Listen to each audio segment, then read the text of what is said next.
నేను బుద్ధుడిని. నా జాతక్కథలు కేవలం కథలు కావు, అవి జీవితం నేర్పే మార్గాలు. ప్రతి కథలో కరుణ, ప్రతి సంఘటనలో నైతికత ఉన్నాయి. ఒక మనిషి ప్రపంచాన్ని వదిలేస్తాడు, కాని తన ఆస్తుల్ని మాత్రం వదలడు. వినడానికి కొంచెం విచిత్రంగా ఉంది కదూ? ఈరోజు ఈ విశ్లేషణలో మహింసాస కథ ద్వారా ఈ ఆసక్తికరమైన వైరుధ్యాన్ని మనం పరిశీలించబోతున్నాం. అసలు సన్యాసం తీసుకున్నాక కూడా ఈ భౌతిక వ్యామోహం ఎందుకు పోలేదు? దీని వెనుకున్న అసలు కథేంటో ఇప్పుడు అర్థం చేసుకుందాం. సరే, దేని గురించి కొంచెం లోతుగా చూద్దాం. సావత్తి నగరంలో జరిగిన ఈ సంఘటన నిజంగా ఆశ్చర్యంగా ఉంటుంది. ఒక ధనిక భూస్వామి భార్య చనిపోయాక బౌద్ధ సంఘంలో చేరాలనుకున్నాడు. అంతా బానే ఉంది, కానీ ఇక్కడే ఒక పెద్ద ట్విస్ట్. సన్యాసం తీసుకోకముందే తను ఏం చేశాడంటే, తన కోసం ఏకంగా ఒక మినీ ప్యాలెస్ లాంటిదే కట్టేసుకున్నాడు. పగలుండటానికి ఒక గది, రాత్రికి ఇంకో గది, చలి కాచుకోవడానికి ప్రత్యేకంగా అగ్గిగది. ఇవి చాలవన్నట్టు ఒక పెద్ద స్టోర్ రూమ్. అందులో బియ్యం, నెయ్యి, బెల్లం, నూనె, అబ్బో అన్నీ నింపేశాడు. పగటికి వేరే బట్టలు, రాత్రికి వేరే బట్టలు. ఇంకా విచిత్రమేంటంటే, తన పాత పనివాళ్లనే తెచ్చుకొని తనకు ఇష్టమైన వంటలు చేయించుకుంటూ సన్యాసిలా కాకుండా ఏకంగా ఒక రాజులా బతకడం మొదలుపెట్టాడు. ఇక్కడ మనం ఆ కాంట్రాస్ట్ ఏంటో స్పష్టంగా చూడొచ్చు. ఒకవైపు బుద్ధుని నియమాలు చూస్తే, ఒక భిక్షువుకు కేవలం 3 చీరలు మాత్రమే ఉండాలి. వాళ్ళు విరక్తి, సంతృప్తి, ఏకాంతంతో బతకాలి. కాని కుడివైపునున్న మన భిక్షువుగారి అసలు వాస్తవ పరిస్థితి చూస్తే ఆ నియమాలకి పూర్తి ఆపోజిట్. మిగతా భిక్షువులకు దూరంగా, విహారం అంచున పెద్ద పెద్ద వార్డ్రోబ్లు, ఆహారపు గోదాములతో ఫుల్ లగ్జరీ లైఫ్ అనుభవిస్తున్నాడు. ఇలా వెళుతుండగా ఒకరోజు ఈ భిక్షువు తన కుప్పల తెప్పలుగా ఉన్న దుస్తులను, పరుపులను బయట ఎండబెడుతున్నాడు. అటుగా వచ్చిన కొందరు అతిథి భిక్షువులు ఆ గుట్టలు చూసి షాక్ అయ్యారు. ఇవన్నీ ఎవరివి అని అడిగితే, మనవాడు ఎంతో గర్వంగా అన్నీ నావే అని సమాధానమిచ్చాడు. ఇంకేముంది, వాళ్లు నేరుగా వెళ్లి ఈ విషయాన్ని బుద్ధుడి దృష్టికి తీసుకెళ్లారు. సో ఇక్కడ అత్యంత కీలకమైన పాయింట్ ఏంటంటే, బుద్ధుడు ఆ భిక్షువును పిలిపించి, నేను సంతృప్తిని, విరక్తిని బోధిస్తుంటే నువ్వెందుకింత సంపద కూడబెట్టుకున్నావు అని అడిగాడు. దానికి ఆ భిక్షు రియాక్షన్ వింటే నిజంగా ఆశ్చర్యం కలుగుతుంది. తన తప్పు తెలుసుకోవాల్సింది పోయి విపరీతమైన కోపంతో ఊగిపోయాడు. వెంటనే ఒక చిన్న పిల్లాడిలా అలిగి తన ఒంటి మీదున్న పైచీరను విసిరేసి, అయితే ఇక నేనిలాగే ఉంటాను అని అరిచాడు.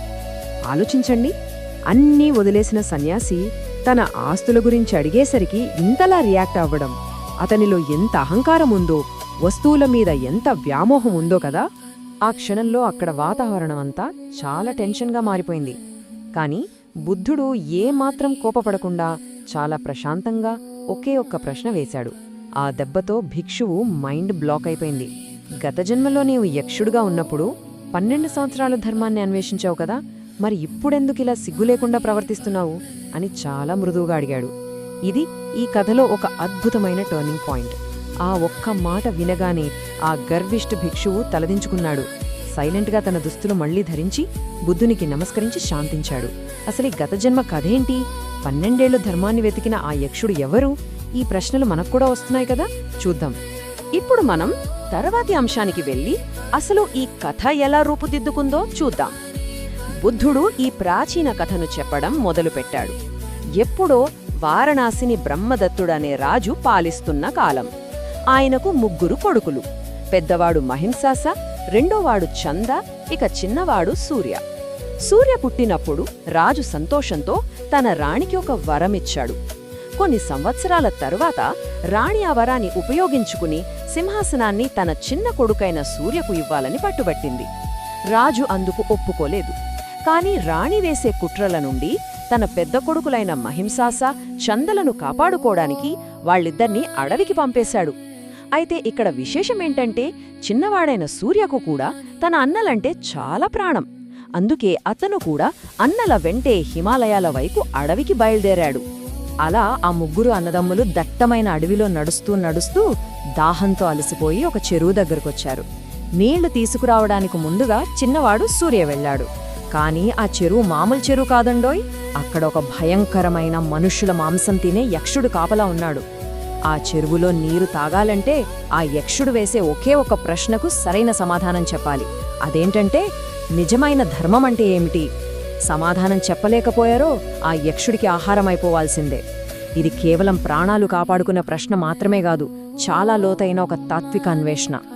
ఇప్పుడు ఈ స్లైడ్లో నిజంగా ఆసక్తికరమైన విషయం ఏంటంటే, ధర్మం అంటే ఏమిటో ఆ యక్షుడు అడిగినప్పుడు ఆ ఇద్దరు తమ్ముళ్ళు ఇచ్చిన తప్పు సమాధానాలు. ముందుగా సూర్య వెళ్ళి సూర్యుడు చంద్రుడే ధర్మమని ఆన్సర్ ఇచ్చాడు. ఇంకేముంది, అది విన్న యక్షుడు వెంటనే అతన్ని బంధించేశాడు. ఆ తర్వాత రెండో అన్న చంద వెళ్ళి 4 దిక్కులే ధర్మమన్నాడు. అతని పరిస్థితి కూడా సేమ్, యక్షుడు అతన్ని కూడా పట్టుకున్నాడు.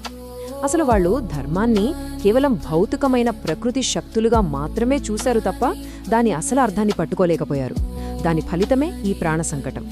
ఇక తమ్ముళ్ళు ఇద్దరూ ఎంతసేపటికి తిరిగి రాకపోవడంతో పెద్దవాడైన మహింసాస స్వయంగా ఆ చెరువు దగ్గరకు వచ్చాడు.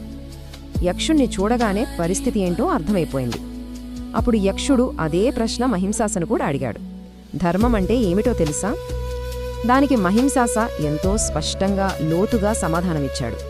ఆ సమాధానం ఎంత అద్భుతంగా ఉందో ఒకసారి వినండి. చెడును దూరం చేసేవారే ధర్మవంతులు. శుభాన్ని అనుసరించే పవిత్రమైన సరైన మనసున్నవారే ధర్మవంతులు. భలే ఉంది కదా? ధర్మం అనేది బయటెక్కడో ఆకాశంలోనో భూమి మీదో లేదు. అది మన అంతరంగంలోని స్వచ్ఛత, మన ప్రవర్తన అని మహింసాస వివరించాడు. ఈ సమాధానం వినగానే ఆ యక్షుడికి ఎక్కడలేని ఆనందం వచ్చేసింది. మహింసాస ఆన్సర్కి ముగ్ధుడైన యక్షుడు బహుమతిగా ఒక ఆఫర్ ఇచ్చాడు. తమ్ముళ్లలో ఎవరో ఒక్కరిని మాత్రమే తిరిగి ఇస్తానని, ఎవరిని కావాలో కోరుకోమన్నాడు. ఇక్కడే మహింసాస క్యారెక్టర్కు అసలైన పరీక్ష ఎదురైంది. మామూలుగా అయితే ఎవరైనా ఏం చేస్తారు? తమ సొంత తమ్ముడైన చందను రక్షించుకుంటారు కదా. కానీ మహింసాస తన సవతి తమ్ముడైన సూర్యను అడిగాడు. ఎందుకంటే సూర్య తల్లి వల్లే కదా వాళ్లందరూ అడవికి పంపబడ్డారు. ఇప్పుడు సూర్యను గనక రక్షించకపోతే ప్రజలంతా మహింసాసను ఒక స్వార్థపరుడుగా చూస్తారని, నిందిస్తారని అతను భావించాడు. ఎలాంటి పక్షపాతం లేని ఈ నిస్వార్థమైన నిర్ణయం చూసి ఆ యక్షుడి మనసు పూర్తిగా కరిగిపోయింది. ఆ ఆనందంలో యక్షుడు ఒకరిని కాదు, 2 తమ్ముళ్లను ప్రాణాలతో తిరిగిచ్చేశాడు.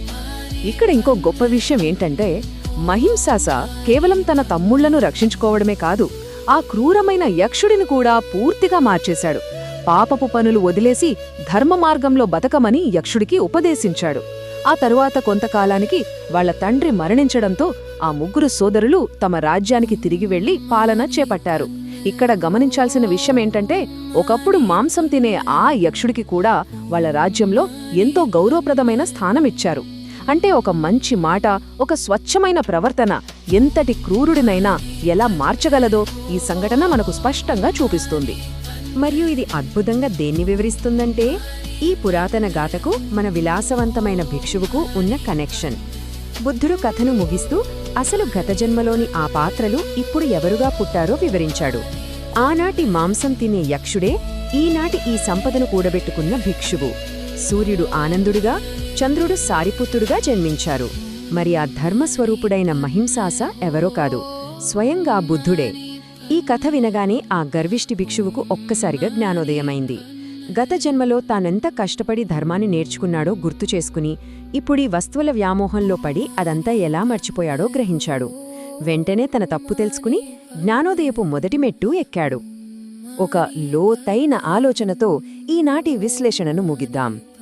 మాంసాన్ని తినే ఒక భయంకరమైన యక్షుడు సైతం తన క్రూరత్వాన్ని వదిలేసి ధర్మాన్ని నేర్చుకుని పరివర్తన చెందగలిగినప్పుడు, అన్నీ వదిలేసి సన్యాసం తీసుకున్న ఒక మనిషి మనస్సు ఈ భౌతిక వ్యామోహాలను, అహంకారాన్ని వదిలించుకోవడానికి ఎందుకు అంతగా ఇబ్బంది పడుతుంది? ఈ ఆకర్షణల వలయాన్ని ఛేదించడం మానవ మనస్సుకు నిజంగా ఒక సవాలే అనడంలో ఎలాంటి సందేహం లేదు. కానీ సరైన జ్ఞానం, వివేకం ఉన్నప్పుడు అది ఖచ్చితంగా సాధ్యమే. మరొక ఆసక్తికరమైన విశ్లేషణతో మళ్ళీ కలుద్దాం. The secret to authentic flavor. Veldii Kabuli Hing. Pure and aromatic.